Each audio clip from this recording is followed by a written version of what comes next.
আসসালামু আলাইকুম প্রিয় দর্শক। বর্তমান যে পে স্কেলটা চালু আছে এটা কিন্তু অষ্টম পে স্কেল নামে পরিচিত। কেন অষ্টম পে স্কেল নিয়ে কথা বলছি? কারণ অষ্টম পে স্কেল বাস্তবায়নের ক্ষেত্রে অনেকগুলো বেতন বৈষম্য তারা করে গেছে। শুধু বেতন বৈষম্যটাই নয়, আরো অনেক বৈষম্য তারা করে গেছে, যে কারণে নবম পে স্কেলটা আবশ্যক হয়ে পড়েছে। বর্তমান পরিস্থিতিতে আপনার নবম পে স্কেল বাস্তবায়নের জন্য কার্যক্রম প্রক্রিয়াধীন রয়েছে। কার্যক্রম প্রক্রিয়াধীন কিরকম? যে আপনার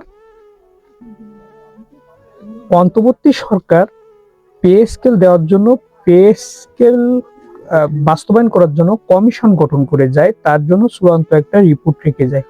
অন্তর্বর্তী সরকার চূড়ান্ত রিপোর্ট এবং পে স্কেল বাস্তবায়নের জন্য 40,000 কোটি টাকা কিন্তু তারা বরাদ্দ রেখে যায়।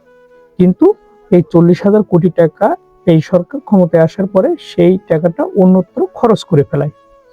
এখন কাজ হলো নবম পে স্কেল বাস্তবায়নটা কিভাবে হবে সেটা অলরেডি প্রক্রিয়াধীন রয়েছে। এই জন্য বলছি, সেটা সচিব কমিটি, যে কমিটিটা করা হয়েছে, এটা কিভাবে বাস্তবায়ন করা হবে, এই বাস্তবায়ন করার জন্য যে সকল কার্যক্রম দরকার, কিভাবে বাস্তবায়ন হবে, বেতন কাঠামো ঠিক থাকবে কিনা, এই সকল বিষয় নিয়েই কিন্তু এটা প্রক্রিয়াধীন রয়েছে।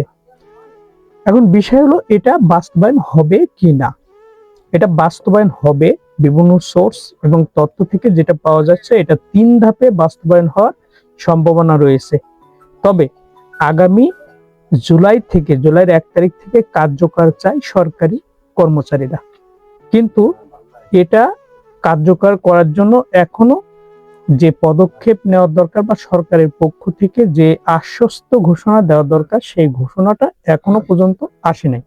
যে কারণে কিন্তু সরকারি কর্মচারী দাবি আদায় পরিষদ, সরকারি কর্মকর্তা কর্মচারী কল্যাণ সমিতি সহ আরো যে সকল সংগঠন আছে, তারা প্রধানমন্ত্রী বরাবর স্মারকলিপি প্রদান সহ যে সকল সভা সমাবেশ, প্রেস ক্লাব বা স্মারকলিপি দেওয়া, এই পে স্কেলের সাথে যে বা যারা বা মন্ত্রণালয়ে জড়িত তাদের সাথে কিন্তু কূটনৈতিক যে কার্যক্রমটা সেটা এগিয়ে নিয়ে যাচ্ছেন।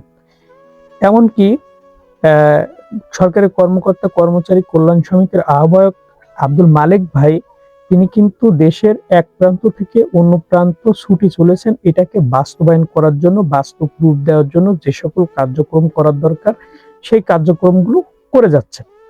কিন্তু সরকারি কর্মচারীরা তাদের চাকরির ভয়ে, রুলস রেগুলেশনের কারণে তারা কিন্তু এই তার ডাকে স্বতঃস্ফূর্ত ভাবে যে মাঠে নামবে, এই মাঠে তারা কিন্তু নামতেছে না। এই মুহূর্তে বাংলাদেশের সরকারি কর্মচারী 22 লক্ষ থাকলেও মাঠের কার্যক্রমে কিন্তু 50,000ও পাওয়া যায় না, যে কারণে বাস্তবায়ন হতে বিলম্ব হয়, দাবির জায়গাটা দুর্বল হয়ে যায়।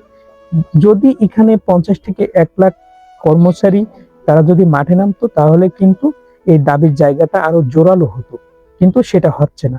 যে কারণে এই প্রক্রিয়াধীন অবস্থায় আস্তে আস্তে এটা বাস্তবায়নের আলো দেখবে এবং আমরা আশা করি সরকার তার প্রতিশ্রুতি অনুযায়ী আগামী বাজেটে, অর্থাৎ জুনের 11 তারিখে যে বাজেটটা ঘোষণা করা হবে বিকাল 3টায়, সেখানেই কিন্তু এই নবম পে স্কেল বাস্তবায়নের ক্ষেত্রে তিনি জাতিকে আশ্বস্ত করবেন, বেতন বৈষম্যকে ঠিক করবেন, দীর্ঘদিনের বৈষম্যকে সংস্কার করে নবম পে স্কেল বাস্তবায়ন করবেন। এই প্রত্যাশা কিন্তু বর্তমান সরকারের প্রতি। প্রিয় দর্শক, ভালো থাকবেন এবং আমাদের ভিডিওটি ভালো লাগলে অবশ্যই সাবস্ক্রাইব করবেন। আসসালামু আলাইকুম।